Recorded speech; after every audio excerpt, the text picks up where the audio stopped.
Dios los bendiga a todos. Vamos ahora a estar pendientes de la palabra del Señor. Como saben, estamos analizando en estos días el Evangelio de Marcos. Y vamos a seguir allí en este capítulo 1 de Marcos. Pero quiero iniciar comentándoles que una de las más grandes tristezas que debiéramos tener como cristianos y que evidentemente muchos tenemos es no tener más la capacidad de ver a nuestro Señor Jesucristo como debiéramos verlo. El pecado nos ha hecho tener una vista muy corta, nublosa. Y si tan solo pudiéramos ver por las Escrituras mejor a nuestro Señor y por su Espíritu, por supuesto, seríamos los hombres más felices del mundo. Pero, hermanos, aunque eso es triste y duro, la gran bendición es que precisamente nuestro Dios ha pensado en un día de reposo para eso. Para dedicarnos, para esforzarnos, para buscar en oración y a través de las Escrituras poder ver mejor a nuestro Señor. Cuando nos reunimos como iglesia, Dios a través de su palabra y de su Espíritu viene a nosotros para enseñarnos, para hacernos conocer mejor a nuestro Salvador. Por eso debemos orar que nos dé esa gracia, debemos estar prestos a recibir su palabra, meditar en ella, observar las cosas que Dios nos quiere mostrar acerca de su Hijo Jesucristo, el Salvador.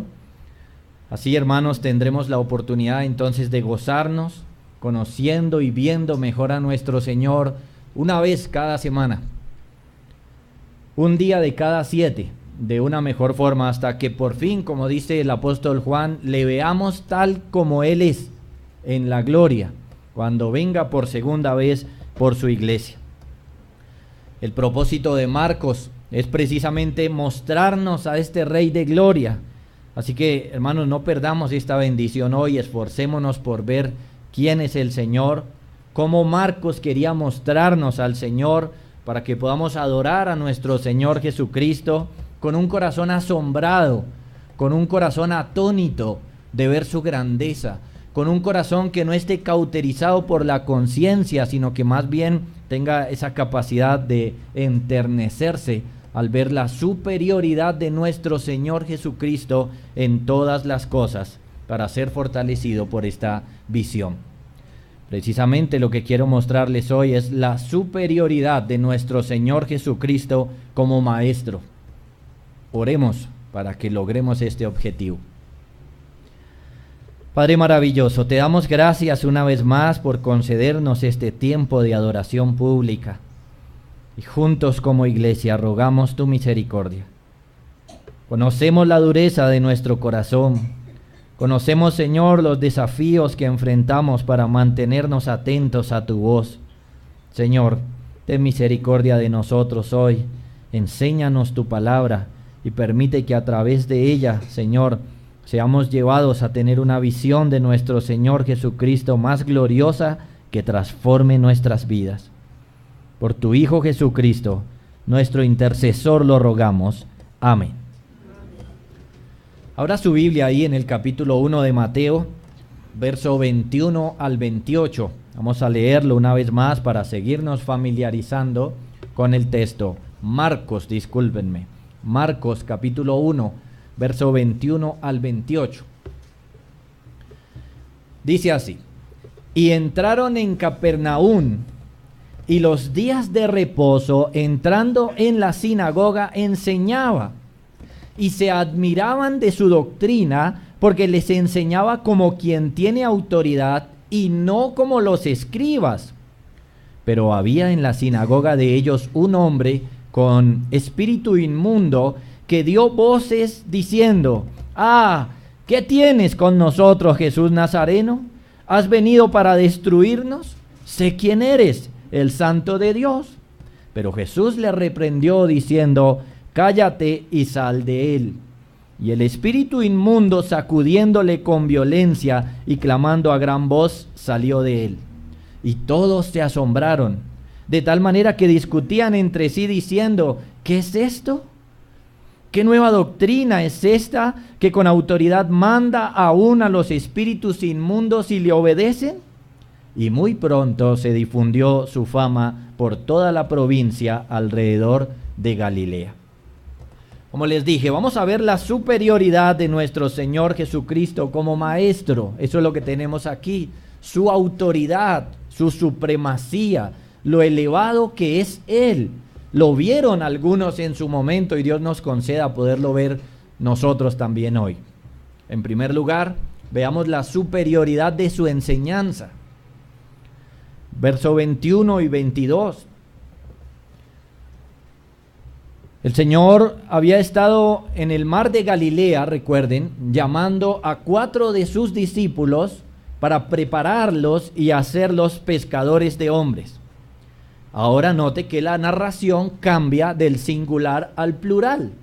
Ahora dice: y entraron. Ya no está el Señor solo yendo de un lugar para otro, sino que ahora está acompañado por 4 de sus discípulos. Entraron los 4. Entraron a Capernaum. Recuerden, este es el lugar de su vivienda, de su casa. Pero como es de esperarse, aunque los discípulos están con él, hermanos, Marcos quiere que veamos a Jesucristo y lo glorioso que es él. Claro, hay 5 ahora juntos, pero el importante es él, ¿sí? Entonces, en el verso 21 nos dice que entraron en Capernaum, pero ahora en singular.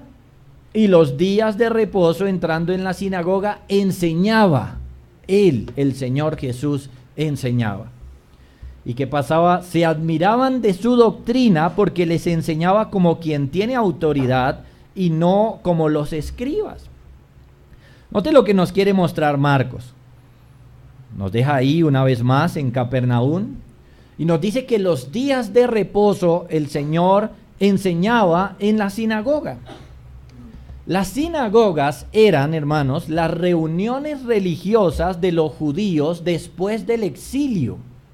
Si usted conoce un poco de la historia, sabrá que en sus momentos de gloria este pueblo era un solo pueblo con un solo rey, pero luego por el pecado empezó a dividirse hasta que llegó el momento donde los imperios de este mundo vinieron sobre el pueblo israelita y lo llevaron deportado. Cuando volvieron ya no había templo, ya no había ese lugar de adoración.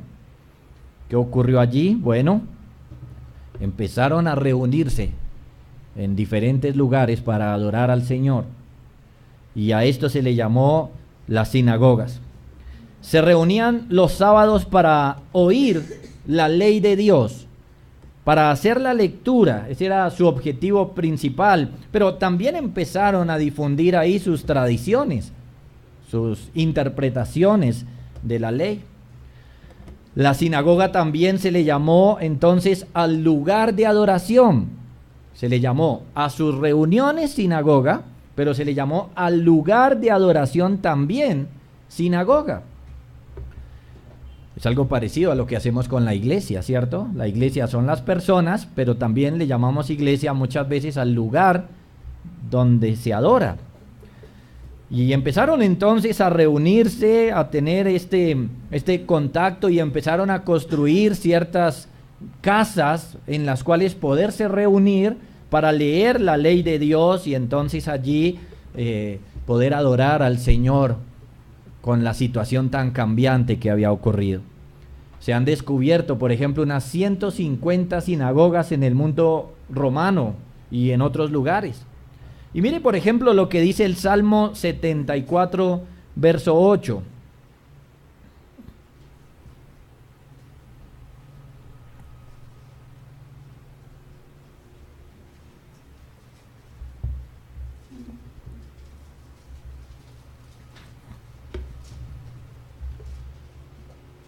Leemos aquí acerca de la sinagoga lo siguiente: dijeron en su corazón, destruyámoslos de una vez, los enemigos de los judíos. han quemado todas las sinagogas de Dios en la tierra.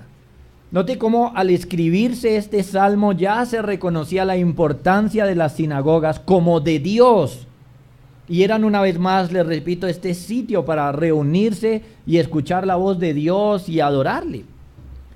Como alguien dijo, la gran ventaja de las sinagogas y al no tener el templo fue que libraron al culto de una atadura geográfica, porque entonces ya la gente no estaba yendo a Jerusalén, pero podían reunirse en las sinagogas en diferentes pueblos y ahí entonces tratar de buscar al Señor.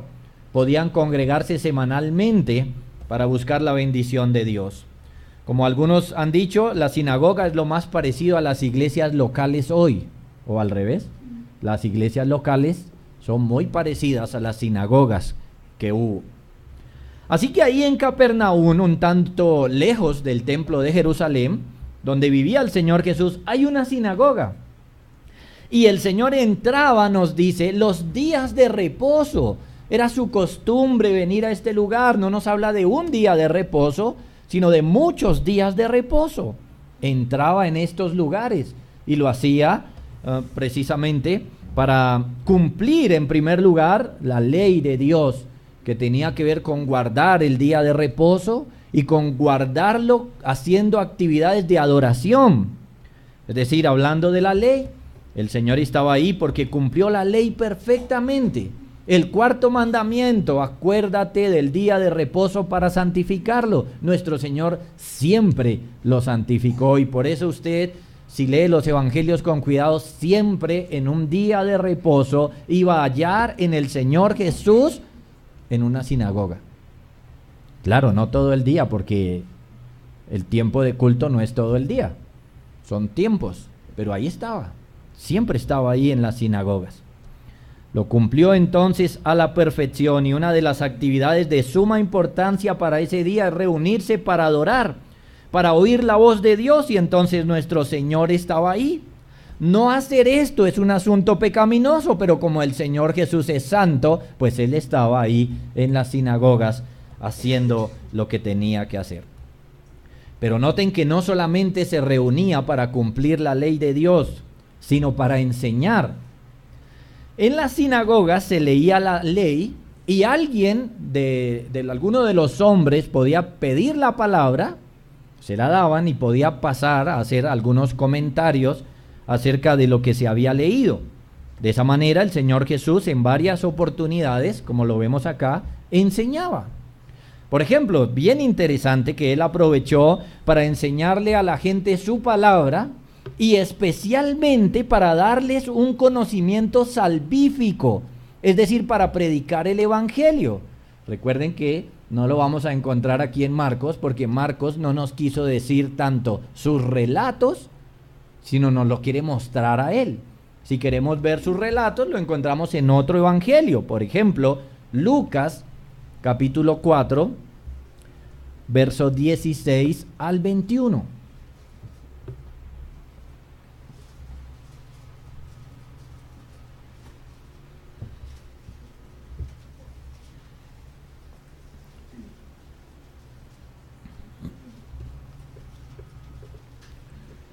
Dice así: vino a Nazaret, donde se había criado, y en el día de reposo, otra vez, entró en la sinagoga conforme a su costumbre. ¿Lo notan? Y se levantó a leer. Es decir, pidió la oportunidad de que lo dejaran leer. Se le dio el libro del profeta Isaías.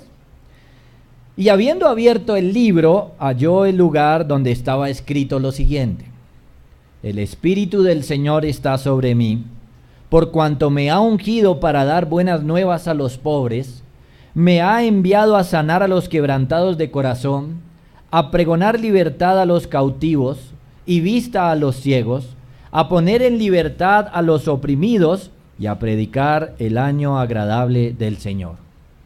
Y enrollando el libro, lo dio al ministro y se sentó. Y los ojos de todos en la sinagoga estaban fijos en él. Y comenzó a decirles: hoy se ha cumplido esta escritura delante de vosotros. Miren, hermanos, qué maravillosa enseñanza les estaba dando aquí en esta sinagoga este día en Nazaret. Claro, él predicó harto en Capernaum, que es nuestro texto, pero aquí nos cuenta que entró ahí en Nazaret y que les está diciendo. Les está diciendo, yo soy el Salvador. Tomó la palabra de Dios, el Antiguo Testamento, la leyó y se las explicó, se las enseñó y les dijo, del que está hablando aquí soy yo mismo. Así que les está revelando quién es el Salvador, de quién es que hablaba el profeta. Así que noten que el Señor está enseñando en las sinagogas, principalmente lo que está enseñando es su evangelio.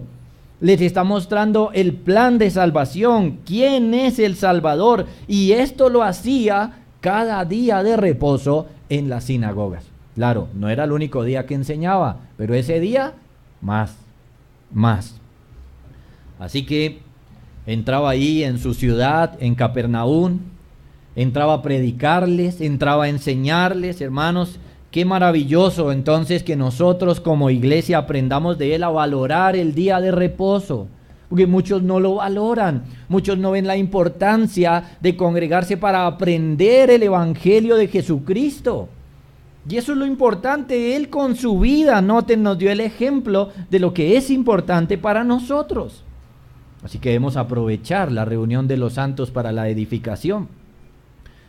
Pero la pregunta que debemos hacernos es, ¿qué efecto tenía su enseñanza en las personas? ¿Qué efecto causó el Señor al enseñar? Miren, se notó su superioridad sobre cualquier líder religioso de su época. Se notó, lo vieron, lo escucharon, lo notaron. Algo así como que constantemente alguien les estaba enseñando de una manera, con ciertas palabras, pero llega alguien y enseña diferente, y no es tanto por el método, sino por el contenido, aunque el método del Señor era maravilloso, como les voy a mostrar algo. Pero notan la diferencia, lo notan de inmediato. Verso 22. Y se admiraban de su doctrina, porque les enseñaba como quien tiene autoridad y no como los escribas. Piense por un momento en la palabra admirar. Se admiraban, dice el texto, es decir, que ellos estaban atónitos. ¿Cómo será atónitos, no? Si usted quedara atónito, ¿cómo sería? Piense en eso. Va a la sinagoga, normalmente alguien le enseña, entonces usted ya está acostumbrado, pero luego se levanta ahí el Señor Jesús y les enseña y quedan atónitos. Esa es la palabra. Literalmente esta palabra significa quedaron fuera de sí.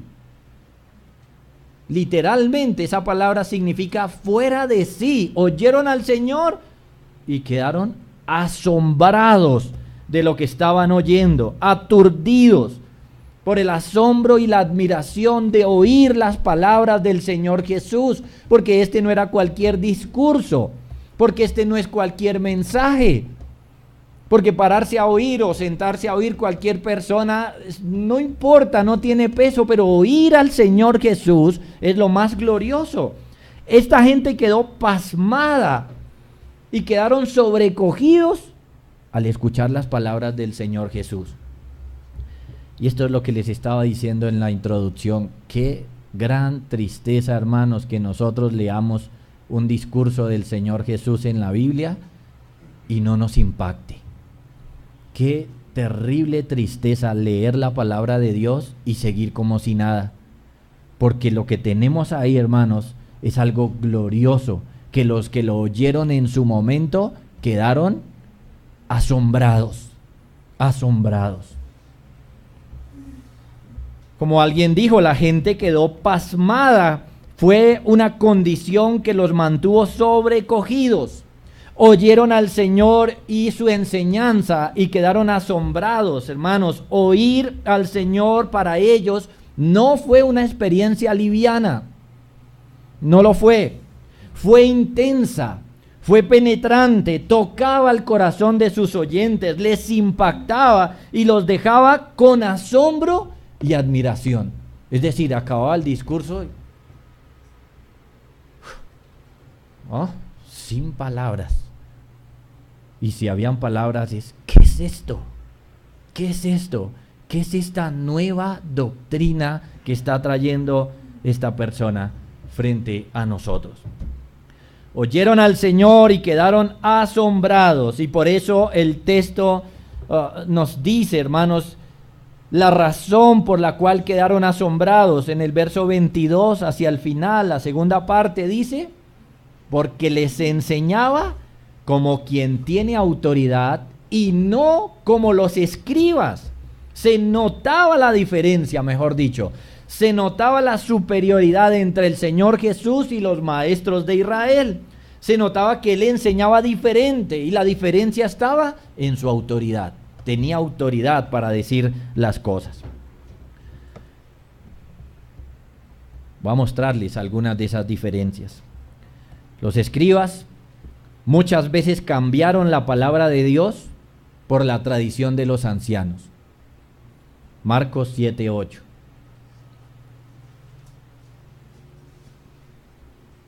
El Señor les dice, les reprocha, porque dejando el mandamiento de Dios, os aferráis a la tradición de los hombres, los lavamientos de los jarros y de los vasos de beber, y hacéis muchas cosas semejantes. Noten, ¿qué hicieron los escribas, los maestros de su tiempo? Dejaron el mandamiento de Dios, lo dejaron. O sea que usted iba a una sinagoga y ¿qué le iban a enseñar? Aquí lo dice, la tradición de los hombres. Hermanos, esa es la tragedia que había en aquel entonces, pero que hoy hay en muchas iglesias. Cuando se paran muchos ministros a predicar y solamente están hablando filosofía, psicología, administración de empresas, en el mejor de los casos, ¿no? Pero palabra de Dios. En este tiempo era igual, estaban enseñando, era su tradición de los hombres, dejaban el mandamiento de Dios y enseñaban la tradición de los ancianos, tradiciones de hombres. Eso era lo que enseñaban los escribas. Muchas veces fueron livianos en su enseñanza. Mateo capítulo 5, verso 21 y 22.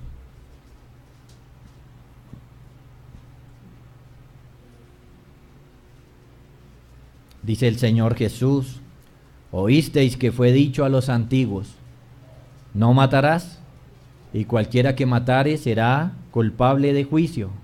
Pero yo os digo, noten la diferencia, ¿cómo enseñaban ellos? Habían sido livianos, habían tomado el mandamiento de Dios y decían que si una persona mataba literalmente a alguien, era culpable de juicio.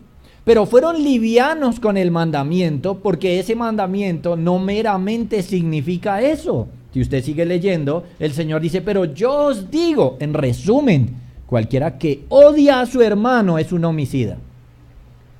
Así que, si llegaron a enseñar bien algún día, es decir, si no enseñaron su tradición, la tradición de los ancianos, la tradición de los hombres, si enseñaron bien la Biblia, la expusieron livianamente, no le dieron el peso que tenía. Pero noten la autoridad del Señor. Él dice, ustedes los antiguos enseñaron así, pero yo les digo que violar este mandamiento no es solamente matar a alguien, sino odiarlo, ofenderlo, tratarlo de estúpido, como lo dice Lucas, de necio, de tonto. Los escribas muchas veces se desviaron de lo importante. Capítulo 23 de Mateo, verso 23.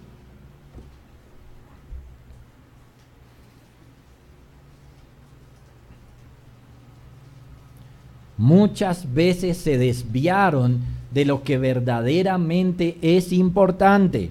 Miren, ay de vosotros, escribas y fariseos hipócritas, porque diezmáis la menta y el eneldo y el comino, y dejáis lo más importante de la ley, que es la justicia, la misericordia y la fe. Esto era necesario hacer sin dejar de hacer aquello. Se desviaron. Los escribas muchas veces no eran amorosos. No eran amorosos. Marcos 12, 38 al 40.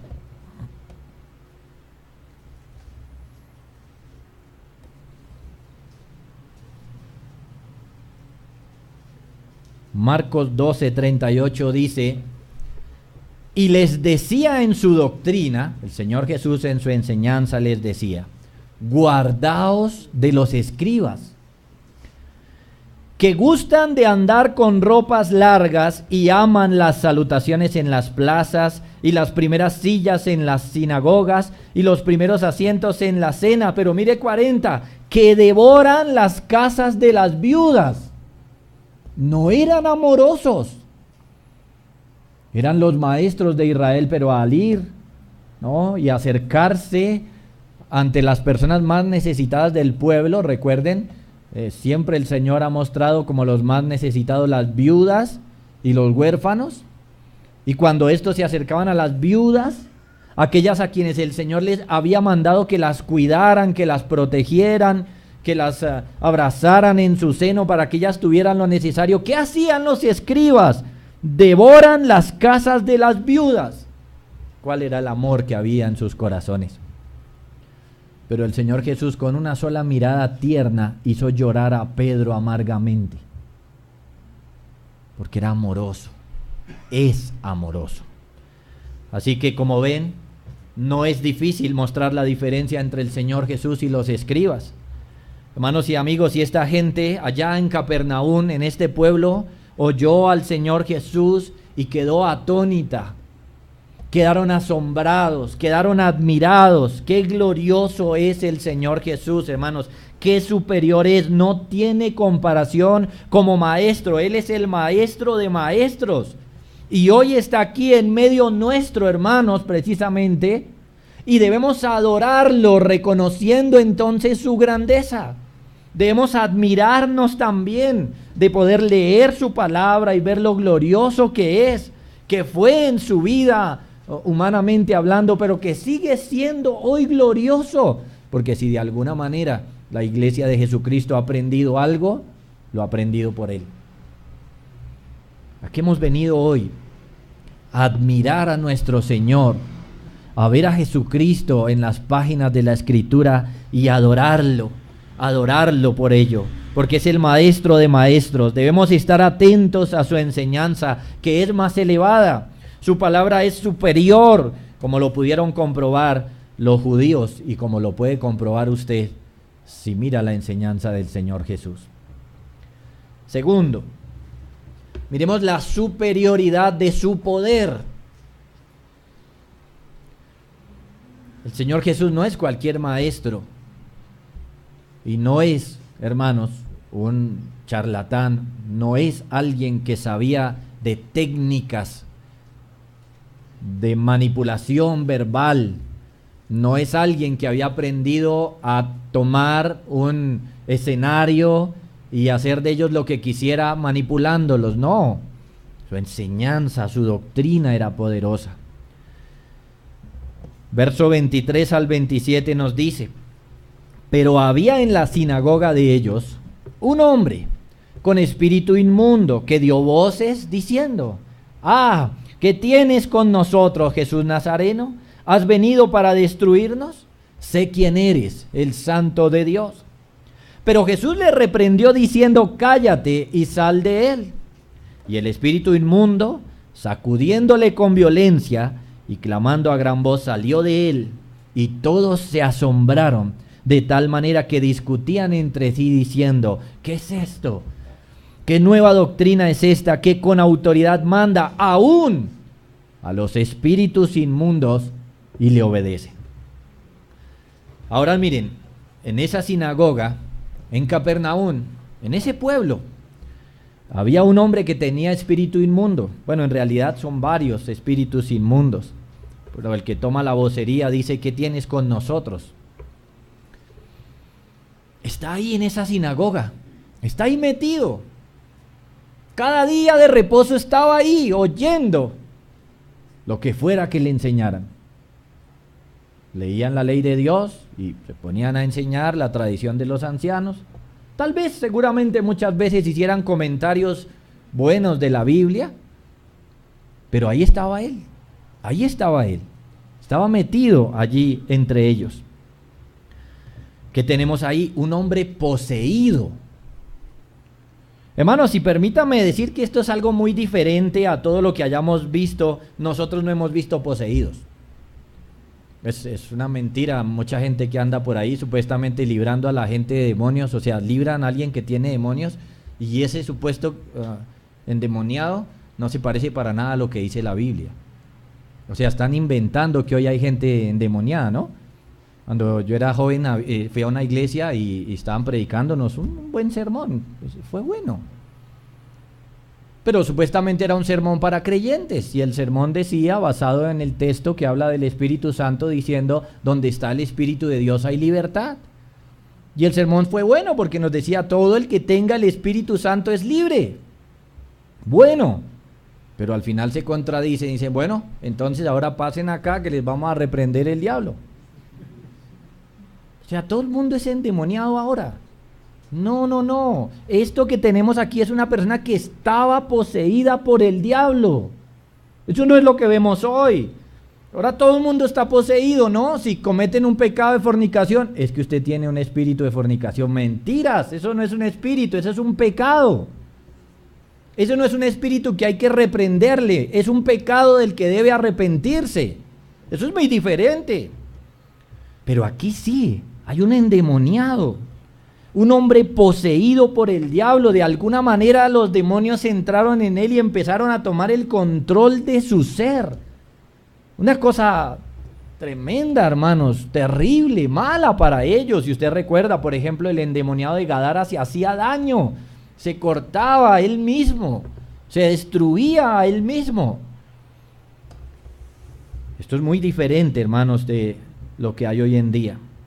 Muchos de los que hablan de posesiones hoy entonces no son más que fraudes. No basta sino leer con cuidado las escrituras para darnos cuenta que no se compara lo que muchos dicen que es una posesión con una posesión, según nos lo narra la escritura.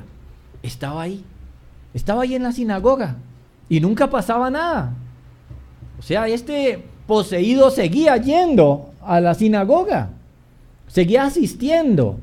Cada día de reposo, cada sábado, ahí estaba, y ahora está, y viene el Señor Jesús. Viene Él, les enseña detenidamente las escrituras. ¿Y qué pasa?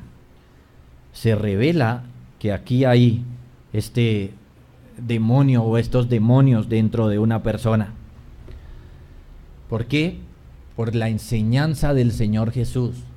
Por su superioridad. Este demonio o demonios no pudieron quedarse quietos al oír la enseñanza, al oír la autoridad que tenía para enseñar. Ellos ya no pudieron seguir igual. Ahora, permítame decirle, siempre que encontramos milagros en las escrituras, estos están ligados con la enseñanza, siempre. Y aquí lo muestra, y aquí lo podemos ver. Pero el punto por ahora que quiero mostrarles es que cuando viene el Señor Jesús y enseña con su autoridad, con su superioridad, este espíritu sale a flote, se revela, se muestra. Y noten que este espíritu sabe quién es el que está frente a él. Le llama Jesús Nazareno, o sea que sabía cuál es su casa paterna. Jesús Nazareno. Sabía de dónde era, sabía dónde vivía. Además le dice, ¿has venido para destruirnos? Le pregunta, este demonio sabe quién es el Señor Jesús y sabe que Él es el que los va a destruir. Claro, no era el tiempo, por ahora solamente lo va a sacar de esa persona, teniendo misericordia de esa persona. Pero Él sabe, el demonio sabe quién lo va a destruir. ¿Has venido para destruirnos? Ya sabe lo que le espera. Es aterrador, como dice Santiago, que los demonios conocen al Señor, por supuesto, no se postran frente a Él, pero le tienen más respeto que muchas personas. Usted sabe y conoce el poder del Señor. Has venido para destruirnos. Además le dice, sé quién eres, el Santo de Dios. Es decir, el ungido, el enviado de Dios. es cuando el Señor Jesús llega a la sinagoga y enseña que este demonio se revela. Es allí que sale a relucir en medio de ellos. Por supuesto, este espíritu está en guerra con el Señor. Por eso sus palabras no son dóciles. Sus palabras no son tiernas. No, por el contrario, ¿qué tienes con nosotros, Jesús Nazareno? ¿No? Como un reclamo, ¿qué tiene usted? ¿Qué tiene que venir a hacer aquí? ¿Vino a destruirnos? ¿No? Su lenguaje es brusco hacia el Señor porque están en guerra con Dios. Pero, ¿qué puede un demonio o los demonios contra el Señor de la gloria? ¿Qué puede? Hace un rato cantábamos que aunque estén demonios 1000 prontos a devorarnos, no temeremos. ¿Por quién? ¿Por nosotros? No, por Jesucristo. ¿Qué puede un demonio contra Jesucristo? Nada. Apenas le dice 2 órdenes y este demonio solamente tiene que obedecer. Verso 25. Pero Jesús le respondió diciendo: cállate y sal de él. ¿Y qué hizo? Se calló y salió. No puede hacer nada más. El Señor no dejó ni siquiera que siguiera hablando más cosas y no dejó que siguiera en ese hombre. Y apenas este espíritu recibe la orden, lo único que puede hacer es obedecer. Nada más.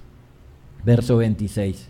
Y el espíritu inmundo, sacudiéndole con violencia y clamando a gran voz, salió de él. Claro, estas expresiones nos muestran que lo hizo de mala gana, pero lo hizo, ¿sí? No pudo quedarse ahí porque el poder del Señor es tal que los demonios no pueden contra él, no pueden contra el Señor.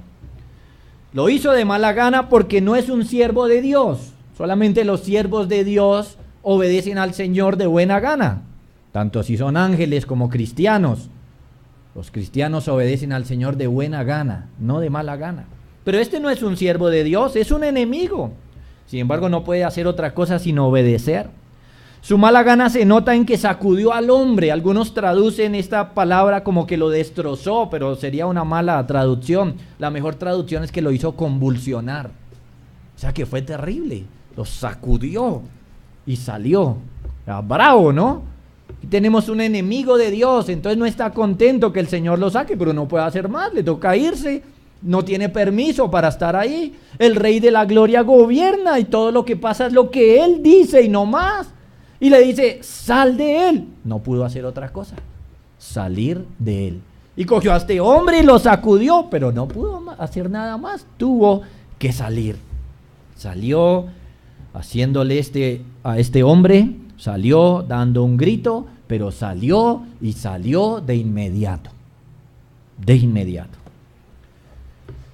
¿Quién podía hacer esto, hermanos? A pesar de que era un tiempo donde habían supuestos exorcistas en el pueblo de Dios, entre los judíos. ¿Quién hacía esto en este tiempo?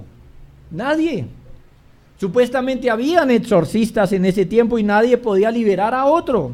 Como dice el puritano Matthew Henry, los exorcistas judíos fingieron por encanto o invocación para ahuyentar a los espíritus malignos. Pero esto era completamente otra cosa. Con la autoridad del Señor Jesús les ordena y obedecen. Muy diferente. Muy diferentes. Ahora, ¿cuál fue la reacción de la gente al ver esto? Verso 27. La misma palabra. Y todos se asombraron. Otra vez, ¿no? Atónitos, quedaron perplejos otra vez. ¿No? ¿Qué es lo que está pasando aquí frente a nosotros? ¿Qué es lo que estamos viendo? Esto no es normal, esto no se ve todos los días, esto no lo hacen los escribas, esto no lo hacen fariseos. Y entonces nos dice: todos se asombraron de tal manera que discutían entre sí diciendo: ¿qué es esto? ¿Qué es esto? ¿Qué nueva doctrina es esta que con autoridad manda aún a los espíritus inmundos y le obedecen? Otra vez quedaron asombrados. La presencia del Señor no pudo pasar desapercibida ahora que Él había empezado su ministerio. ahora que empezó a trabajar en la obra que vino a hacer, la obra que el Padre le había dado. No pasó desapercibida su presencia. Quedaron atónitos frente a este acto y se preguntan: ¿qué es esto? ¿Qué estamos viendo? ¿Qué estamos oyendo? Y lo más clave, la pregunta más importante: ¿qué nueva doctrina es esta? Que con autoridad manda aún los espíritus inmundos y le obedecen. Estas personas entienden que la doctrina, que la enseñanza del Señor Jesús está respaldada por ese acto. Es decir, noten, cuando ellos ven el milagro, no dividen la enseñanza del milagro como la gente lo ha hecho hoy. Ellos no dividen la enseñanza del milagro, sino que lo unen. Lo unen. En los primeros versos reconocieron su doctrina y la autoridad con la que enseñaba su doctrina. Y ahora en este verso reconocen otra vez la doctrina. Y esa doctrina viene a estar respaldada o sellada o martillada con el hecho de que tiene poder de reprender los demonios. ¿Me estoy haciendo entender? Es decir, que los actos milagrosos en la Biblia son salvíficos. Los actos milagrosos en la Biblia no están desconectados de la salvación. Todo acto milagroso en la Biblia tenía que ver con la salvación, con el mensaje de la salvación. Entonces usted siempre, si lee bien la Biblia, se dará cuenta, hermano, que siempre que se enseñó algo nuevo o se enseñaba algo importante, eso iba respaldado con un milagro. O sea que los milagros no se hacían en la Biblia simplemente por sanar a alguien, sino que el propósito principal es el de respaldar la enseñanza. Aquí enseñó, ellos notaron la diferencia, pero luego va y reprende un demonio. ¿Y qué ocurre? Vuelven y dicen: ¿qué nueva doctrina es esta que con autoridad manda aún a los espíritus inmundos y le obedecen? Estas personas están entendiendo bien lo que está pasando en ese momento. Que la enseñanza del Señor Jesús es respaldada por este acto, o que los milagros son actos salvíficos. Como lo hemos dicho muchas veces, los milagros en la Biblia tienen propósitos específicos, como autenticar al siervo de Dios, como sellar el mensaje, como traer una nueva revelación. Así que ellos unen el milagro con la doctrina como debe ser y lo entienden correctamente.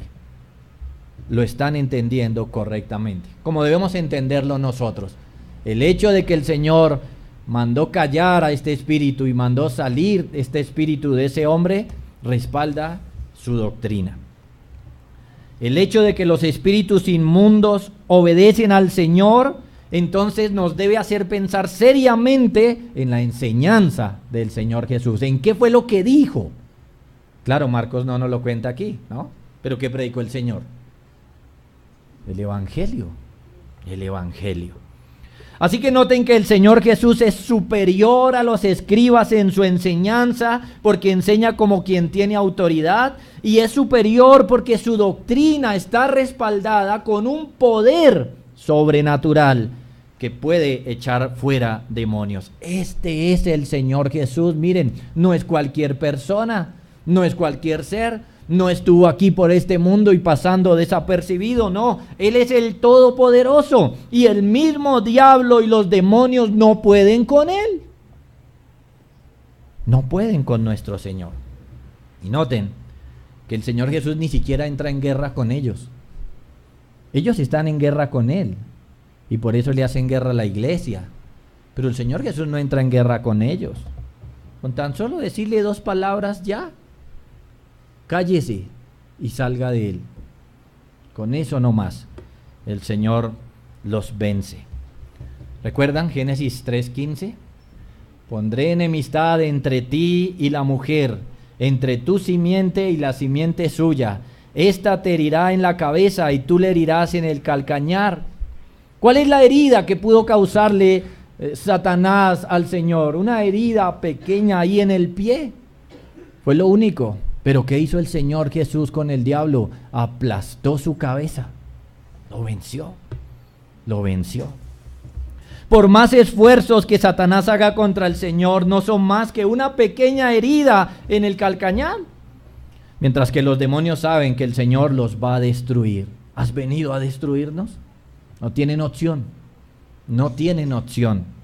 Y lo maravilloso es que el Señor Jesús vino a librarnos del poder de las tinieblas. A eso vino. Todos los que crean en Él serán librados de Satanás y sus demonios. Todos los que se acojan a Jesucristo tienen un tierno protector y nadie puede contra Él. Como lo ven, tenemos un Salvador en el que podemos confiar. Nosotros como creyentes podemos confiar absolutamente en el Señor. No hay guerrero que pueda contra el Señor. Nada ni nadie le puede vencer. De manera que como cristianos, hermanos, nosotros podemos estar confiados en nuestro Señor, tranquilos, vivir cómodos, podemos descansar, podemos aferrarnos a Él sabiendo que mientras que estemos en Cristo, la victoria es segura. Porque Él venció, nosotros también venceremos. Pero miren, amigos, este es el llamado que constantemente hacemos, a que crean en Jesucristo, porque Él es un bendito Salvador, y estando lejos de Él realmente quedan expensas de Satanás, como lo dijo Juan en su epístola, primera de Juan 5:19, él dijo, sabemos que somos de Dios, hablando de la iglesia. ¿Qué dice él de la iglesia? Sabemos que somos de Dios, pero esperen, y el mundo entero está bajo el maligno.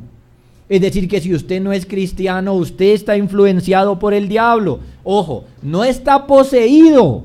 Yo no estoy diciendo eso. Está influenciado por el diablo. Pero la influencia del diablo es tan fuerte que aún así daña. La Biblia nos dice que el diablo, por ejemplo, ciega el entendimiento de los incrédulos para que no les resplandezca la luz de la gloria de Jesucristo. Es decir, que si la persona no llega a creer en Cristo, una de las razones es porque el diablo lo tiene tapado sus ojos, porque no lo deja ver, porque esa es su influencia. Entonces, mire, usted necesita a Jesucristo. Asómbrese esta mañana como los judíos de que Él puede contra el mismo diablo y crea en Él y arrepiéntase de sus pecados y este glorioso Salvador lo librará a usted del mismo diablo. Tercero y último, hermanos, miremos la superioridad de su nombre. Verso 28. Y muy pronto se difundió su fama por toda la provincia alrededor de Galilea. Evidentemente estas cosas que están pasando no son pequeñas. Claro, están pasando en un pueblo que uno diría, bueno, pues un pueblito ahí, Capernaum, ¿cierto? Pero estas cosas no son pequeñas. Tienen frente a ellos al gran maestro, la gloriosa enseñanza, el glorioso contenido de su enseñanza, la forma más grande de enseñar, la superioridad de su enseñanza, que dicen que él enseña como quien tiene autoridad. ¿Y qué decir de su poder? Este maestro tiene doctrina y tiene poder. Los espíritus se le sujetan. Bueno, esto hay que compartirlo. Esto no se puede quedar callado. Esto hay que compartirlo. Esto es tan grande que no se puede quedar callado, y cada uno ahí en ese pueblo, en Capernaum, empezó a compartir estas cosas. Todos aquellos que fueron testigos no se quedaron callados, porque quedaron asombrados, porque habían quedado atónitos, no pudieron callar su voz al respecto, no pudieron cerrar su boca. Empezaron a hablar del Señor, de su doctrina, de sus obras. Levantó su reputación entre todos los que lo escucharon. Inmediatamente su fama se extendió, dice el pasaje, a toda la región de Galilea. Es decir, que su fama no solamente quedó ahí en Capernaum donde había pasado, sino en todas las ciudades de Galilea, Nazaret, Tiberias, Capernaum, Gadara. Todas esas ciudades, hermanos, empezó a regarse el rumor. Aquí está un maestro, aquí está el profeta, aquí está Jesucristo y está haciendo estas cosas. Además, Galilea es la región más grande de Judea, de Israel. Es la tercera parte de todo el país. Por lo tanto, noten cómo está creciendo su fama. La historia se metió en la boca de todos y la gente le escribió a sus amigos o fue y los visitó y no podían dejar de hablar de él, sino tenían que hablar de un hombre llamado Jesucristo de Nazaret que estaba haciendo estas cosas. Y todo esto empezó un día santo en una sinagoga en Capernaum. Como dice el comentarista, ¿qué nueva doctrina es esta? De modo que fue universalmente concluido que él era un maestro venido de Dios. Y bajo ese carácter el Señor Jesús brilló más que si se hubiera aparecido en toda su pompa externa y el poder en el que los judíos esperaban que él apareciera. Su fama, hermanos, la fama de este milagro, la fama de su enseñanza se extendió aún más. Su nombre se hizo superior, su fama se hizo superior. Este es uno de los grandes problemas que va a tener el Señor Jesús. La fama. Porque a los que no les va a gustar va a ser a los escribas y fariseos. Y será más y más grande su fama, más grande que ellos, y les va a traer grandes dolores de cabeza a los fariseos la fama del Señor Jesús, a punto de que van a querer callarlo y mermar su fama y su nombre a punta de mentiras. Pero algo tan grande, tan glorioso, hermanos, no se puede callar. Así que los fariseos tendrán que mermar la fama del Señor Jesús con testigos falsos, con mentiras. Esa es la única manera como ellos van a lograr frenar la fama de nuestro Señor. Pero hermanos, ¿cómo vamos nosotros a callar este mensaje tan grande? ¿Cómo vamos nosotros a callar tan grandes obras y tan grande nombre como el de nuestro Señor Jesucristo? El mismo Hijo de Dios vino al mundo, estaba viviendo en un pueblo común en Capernaum, y ahí empezó a alumbrar los ojos de todos hasta que nos llegó a nosotros aquí. Entonces, ¿cuánto ha crecido la fama del Señor Jesús? ¿Cuánto? Que ya atravesó el mundo. Como dijo Juan en su evangelio, y aquel verbo fue hecho carne y habitó entre nosotros, y vimos su gloria, gloria como del unigénito del Padre, lleno de gracia y de verdad. Hermanos, pero su luz es tan grande, su poder sin igual, que aún hoy, 2000 años después, todavía se sigue hablando del nombre glorioso del Señor Jesús, y nosotros todavía debemos seguir regando su nombre. Todavía debemos seguir predicando su nombre glorioso. Debemos seguir diciéndole al mundo que este Jesús, el Rey de la Gloria, poderoso, superior a todos, que es un tierno Salvador, que trae perdón de pecados, pero al mismo tiempo es poderoso. Nadie puede contra él. Así que, hermanos, esto hay que compartirlo. Esto hay que seguirlo contando, como lo han hecho los creyentes, la iglesia a través de los siglos. La iglesia debe admirarse del Señor Jesús. La iglesia debe asombrarse de él. Porque mire, una de las razones por las cuales usted no evangeliza, no predica, es que para usted Jesús no es importante. Por eso no le cuenta a nadie de él.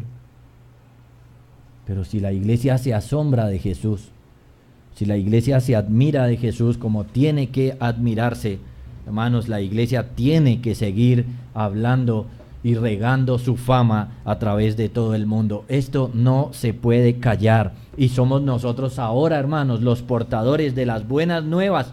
Debemos anunciar las virtudes de nuestro Salvador, debemos anunciar su autoridad, su superioridad, que no solamente en Galilea, sino que aquí en nuestro país se riegue la fama del Señor Jesús para su gloria y para el bien de todos los que lo escuchen.